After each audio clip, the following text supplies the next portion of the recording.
पर्यावरण प्रेमी सुद्धा तुम्हाला भेटायला आले होते. सगळ्या आजच्या चर्चेचा विषय काय काय होता? आज 3 लोकसभा मतदारसंघाचं विधानसभा वाईज बैठका झाल्यात. सगळे पदाधिकारी, मग कुठची पदं रिक्त आहेत, काय आहेत, येणारे SIR या सर्वांवर चर्चा झाली आणि पुढचं काय कसं आंदोलन करायचं वगैरे हे सगळ्या विषयांवर चर्चा झाली.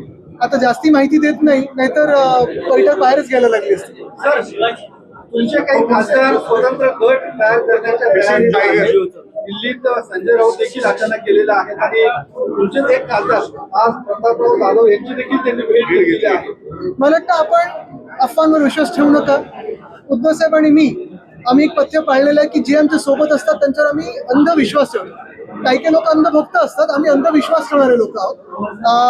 सगळे जे काही निवडून आलेले आहेत खासदार आपण पाहिलं असेल 2024च्या लाटेमध्ये उद्धव साहेब प्रत्येक मतदारसंघात गेलेले आहेत. आम्ही असू, पवार साहेब असतील, हे सगळेच आम्ही प्रचार करून लोकांनी हे ना मशालीवर जिंकून आणलेलं आहे. महत्वाची गोष्ट म्हणजे कालच्या आमच्या बैठकीमध्ये आपण पाहिलं असेल सगळेच लोक काही तिथे उपस्थित होते, काही ऑनलाईन उपस्थित होते आणि हे सगळे लोकांनी विश्वास ठेवून मतदान केलेलं आहे आणि सगळे सोबत आहेत.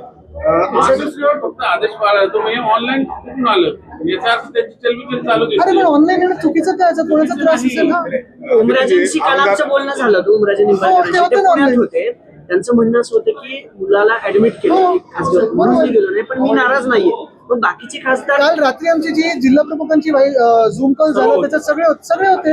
ओमरा आता तिथे बोललेच होते त्या कॉन्फरन्समध्ये. आदित्यजी, कालच्या बैठकीमध्ये उद्धव साहेबांनी काही इन्स्ट्रक्शन्स दिलेले आहेत. त्यांना असं देखील इनपुट्स आहेत की काही लोक फुटू शकतात.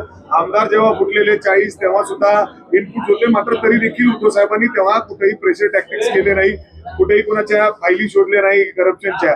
आता देखील तशीच परिस्थिती दिसते, कारण आपण वेगवेगळ्या राज्यांमध्ये बघतोय की काय परिस्थिती आहे. अनेक खासदार दिसत आहेत. तर त्याच्या पार्श्वभूमीवर काय करताय? एक तृणमूल काँग्रेसबद्दल पाहिलं असेल 20 खासदारांनी वेगळा गट फॉर्म करण्याचा प्रयत्न केलेला आहे. ही सगळी एहसान फरामोश लोक आहेत. जिंकले ममता दिदींच्या नावावर आणि आता लगेच सरकार बदलनंतर टुपुक टुपुक उड्या मारून पळतात. एक महत्वाची गोष्ट आहे की आमची केस जवळपास आता 4-4.5 वर्ष चालू आहे. राष्ट्रवादी काँग्रेसची देखील केस तेवढीच वर्ष चालू आहे. तसं पाहायला गेलं तर संविधानामध्ये ही खूप मोठी तरतूद आहे, मोठी घटना आहे की एखाद्या पक्षाचं फुटून चोरून कोणीतरी ते नाव चोरू शकतं, निवडणूक आयोग त्यांना सिम्बॉल देखील देऊ शकतं. ही खूप मोठी गोष्ट आहे. आमचं म्हणणं एकच आहे, आत्ताचे जे पूर्ण आदर ठेवून सांगतो सरन्यायाधीश आहेत त्यांच्या म्हणण्याशी आम्ही पूर्ण सहमत आहोत की justice delayed is justice destroyed. आणि तो जस्टिस डिस्ट्रॉय होताना दिसतोय का आपल्याला देशामध्ये? आपलं लोकशाही डिस्ट्रॉय होत दिसतंय का? बरं, हा ह्याच्यावर पण आपण विचार करणं गरजेचं आहे.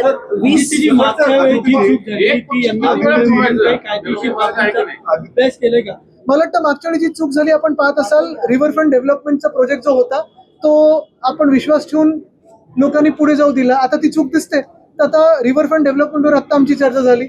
एम्प्रेस गार्डन मध्ये घुसण्याचा प्रयत्न आहे त्याच्यावर आमची चर्चा झाली. बेताल टेकडीवर आमची चर्चा झाली. हे सगळं ज्यांना जायचंय त्यांनी खुशाल जावं. मला वाटतं आपण एका विषयावर जास्ती चिकटून न राहता, ऐका ना, मला तर बोलू द्या, पूर्ण तर बोलू द्या. महत्वाची गोष्ट एकच आहे की ह्या एका राजकीय गोष्टीवर चिकटून न राहता महाराष्ट्रात अनेक विषय आहेत, देशात अनेक विषय आहेत आणि त्याच्यावर पण आपण चर्चा करणं गरजेचं आहे. कृपाल तुमाने यांनी देखील दावा केलाय की तुमचे 7 खासदार त्यांच्या संपर्कात आहे. पावसाळी अधिवेशन त्यांचं ऑपरेशन टायगर हे पूर्ण होईल असा कृपाल तुमानेजींना सांगा परत निवडणूक लढवून दाखवा आणि जिंकून दाखवा. मला वाटतं त्याच्यात जायचं नाही. मला ते कसे त्यावेळी पण जिंकलेत, कसा आम्ही प्रचार केला वगैरे त्याच्यात जायचं नाहीये. मुद्दा हाच आहे, मी तुम्हाला सांगतोय. या राजकीय घडामोडी ज्या आहेत, पक्ष तोडण्याच्या, पक्ष फोडण्याच्या, कोण कुठे उड्या मारतंय, कोण काय होतंय, हे देशात सगळीकडे चालू आहे. बरोबर आहे, 2/3 मेजॉरिटी प्राप्त करण्याचा भाजपचा प्रयत्न आहे. पण ते पुढे गेल्यानंतर काय काय होणार आहे? प्रेस फ्रीडम मध्ये आपण आता कुठे आहोत? डेमोक्रेसीमध्ये कुठे आहोत? आपण जगातली सर्वात मोठी लोकशाही होतो आता आहे असं वाटत नाहीये. आणि देशात एका बाजूला जर आपण नुसतं ही राजकीय चर्चा बोलत राहिलो आणि लोकांच्या विषयावर चर्चा नाही केली तर लोक आम्हाला निर्लज्ज समजतील. आज वाढतंय ते महागाई वाढत आहे. आज आपण पाहतोय नीटचा पेपर फुटतोय. आज CBSEचा पेपरमध्ये घोळ झालेला तो पाहतोय. महागाई सोबत गॅस, डिझेल, पेट्रोल तर आहे, इथेनॉलचं भूत लोकांसमोर लावलेलं आहे. आता हे करत असताना जर आम्ही नुसतं राजकीय बोलत राहिलो तर लोक बोलतील आम्ही तुम्हाला तरी मतदान करतो. सर लोकांनाच हा प्रश्न पडलाय 2022 मध्ये आमच्याशी डायरेक्टली पण बोलतात. अभिजित इतकेला देखील राजस्थानमध्ये आता धक्काबुक्की मारहाण झाली. त्याच्यावर मला थोडी माहिती घ्यायला लागेल कोणी काय केलं, पण जे कोण त्यांच्याशी त्यांना घाबरतात किंवा जेन्झीला घाबरतात तेच असं काही शेतकरी कर्जमाफीचा प्रश्न आहे साहेब. रोहित पवारांनी 4 दिवस जवळपास आंदोलन केलं. काल गिरीश महाजन स्वतः गेले. अटी ज्या आहेत त्या कमी करून, निकष कमी करून कर्जमाफी. तुम्हाला वाटते हे सरकार कर्जमाफी करेल येणाऱ्या 31 तारखेपर्यंत? आपण दोन फरक पहा. पहिली जी आम्ही 2019 साली केली होती ते 2019-20 साली त्याला आम्ही कर्जमुक्ती बोलत होतो. माफ कोणाला आपण करतो तर गुन्हेगार करतो. गुन्हेगार काही शेतकरी आहेत आपले, काही शेतकरी म्हणजे आपला अन्नदाता. गुन्हा केलाय कोणी? आणि मुख्य गोष्ट हीच आहे की आमच्या वेळी कुठच्याही अटी शर्ती न लावता, कुठच्याही किचकट ह्याच्यात तांत्रिक गोष्ट न आणता आम्ही सरळ सोट आम्ही केलेलं की 2दा तुम्ही सह्या करा किंवा अंका करा. जे काय आपले सरकार सेवा केंद्र होतं त्याच्यात जाऊन तुम्ही करू शकत होता. आणि हे केल्यानंतर आपण पाहिलं असेल महाराष्ट्रातला जो शेतकरी सुखावला होता तो अजूनही हे म्हणतो की उद्धव ठाकरेंनी दिलेली कर्जमुक्ती ही आमच्यापर्यंत पोहोचली, त्याच्या आधी किंवा नंतर कधीही कर्जमुक्ती आमच्याकडे आली नाही. आत्ताची केलेली कर्जमाफी आहे ती उपकार केल्यासारखी कर्जमाफी आहे. म्हणजे एका बाजूला आपण पाहतोय जवळपास 85 लाख महिलांचं जे काही लाडकी बहीण योजनेतले पैसे होते ते वळवलेले असं वाटतंय. म्हणजे तुम्ही त्यांना पात्र ठरवलं, त्यांची मतं घेतली, 85 लाख महिलांची मतं घेतली आणि नंतर तुम्ही त्यांचा वापर झाल्यानंतर सोडून दिलं निवडणुकीनंतर. आता त्यांना अपात्र ठरवता, त्यांना धमकवता, त्यांच्या खात्यातून पैसे परत घेताय आणि आता काहीतरी थातूर मातूर करायचं म्हणून तुम्ही कर्जमुक्ती असं दाखवताय, कर्जमाफी असं दाखवताय. आमची देखील आंदोलनं सगळीकडे होतात, जिल्ह्यात होतात. शिवसेना उद्धव बाळासाहेब ठाकरे पक्षाकडून मोठी तीव्र आंदोलन देखील होणार आहेत. आमचं म्हणणं एकच आहे, कुठची अट न ठेवता, कुठची शर्त न ठेवता तुम्ही कर्जमाफी शेतकऱ्यांसाठी केली पाहिजे. मग भले ते 2017च्या ह्याच्यात आले असो किंवा 2019च्या ह्याच्यात. 2019-20ला पण 6 वर्ष झाली ना. आज एसआयआरची बैठक घेतली, मंत्र्यांनी टीका केली. कृषी मंत्री कोण आहेत? महाराष्ट्राला विचारा, आठवतात का कोण कृषी मंत्री? सर तुम्ही वेता टेकडीचा विषय जो घेतला होता त्याच्यानंतर आता सुद्धा सर वेता टेकडीचा जेव्हा विषय घेतला होता, आत्ताचा ज्वलंत मुद्दा पुण्यातल्या पर्यावरणाचा आहे. रस्ता रुंदीकरणासाठी हजारो झाडांची कत्तल होती. गणेश खिंडचा तो रस्ता आहे आणि त्याची झाडं लावण्यासाठी महापालिका प्रशासन असेल, मेट्रो प्रशासन असेल, कुठेतरी उत्तरं जी आहेत ती सारवासारव करताना दिसतात. पुन्हा एकदा हा मुद्दा तुम्ही उपस्थित करणार आहात?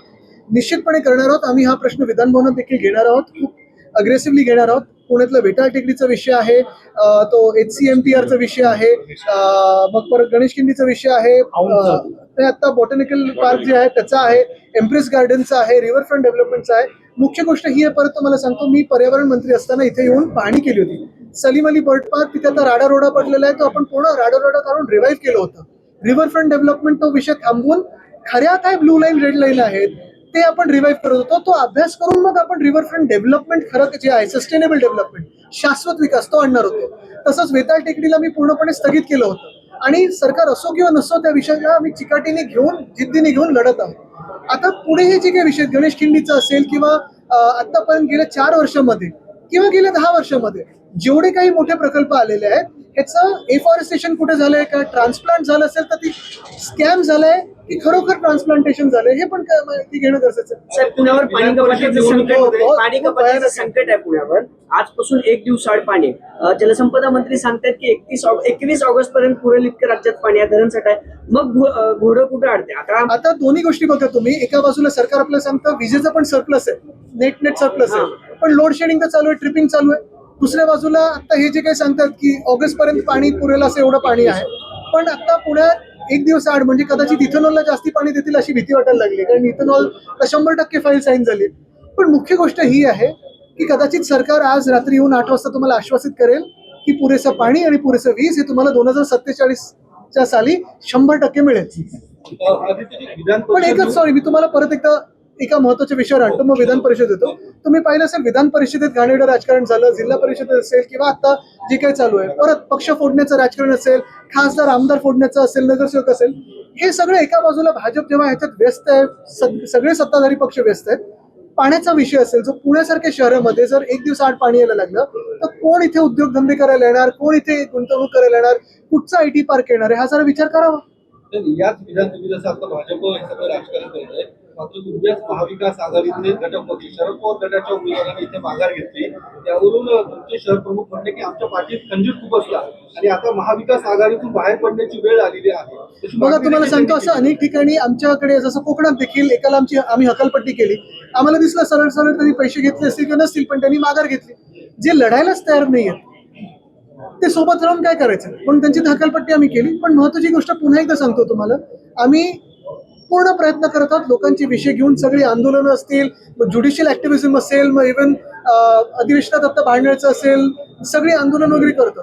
पण पुन्हा एकदा सरकार आणि सत्ताधारी पक्ष कधीतरी राजकारणाच्या पलीकडे जाऊन जे जनतेचे खरोखर प्रश्न आहेत ते सोडवणार आहेत. आदित्यजी, उद्धव साहेबांनी एक मिनिट, मला वाटतं शिवसेनेची भूमिका आम्ही त्या ठिकाणी स्पष्ट केलेली आहे. उद्धव साहेबांनी ज्या पद्धतीने काल कार्यकर्त्यांना या सगळ्या मंत्र्यांना सांगितलं की आता सध्या माझे दिवस नाहीयेत, पण भविष्यात हे आमचे दिवस येतील. आता संघर्ष नाही असं अडचणीचे काही दिवस नाही आहेत. सांगितलं.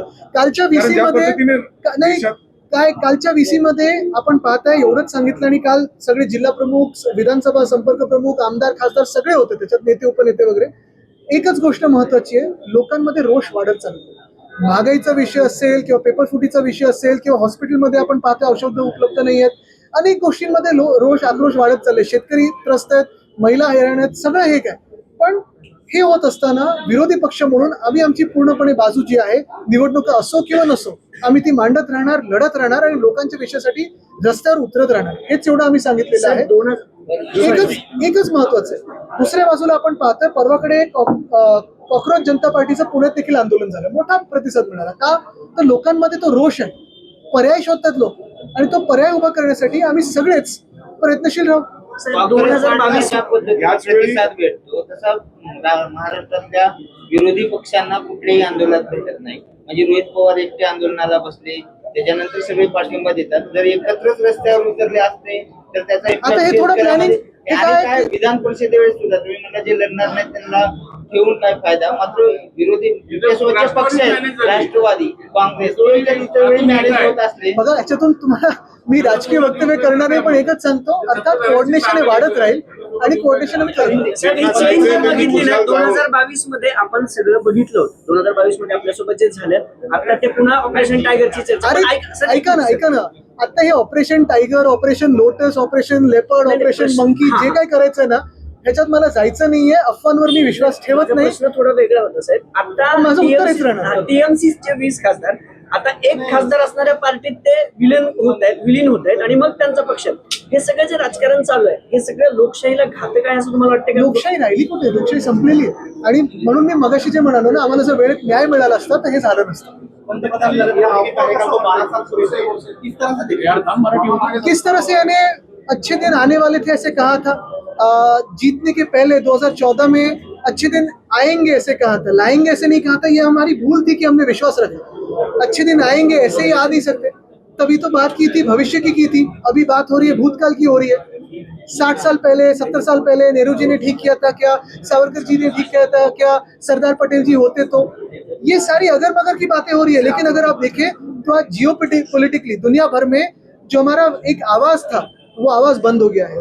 देश में भी अगर आप देखें तो महंगाई पे हो या कुछ भी हो, ये सारी चीजें छोड़ के सब पे मन की बात हो रही है. लेकिन लोगों के मन की बात कब होगी? आज केंद्रीय सर, मंत्री जितेंद्र सर। आव्हाड ने कहा कि कांग्रेस के कार्यकाल में महंगाई ज्यादा थी, अभी महंगाई कम है.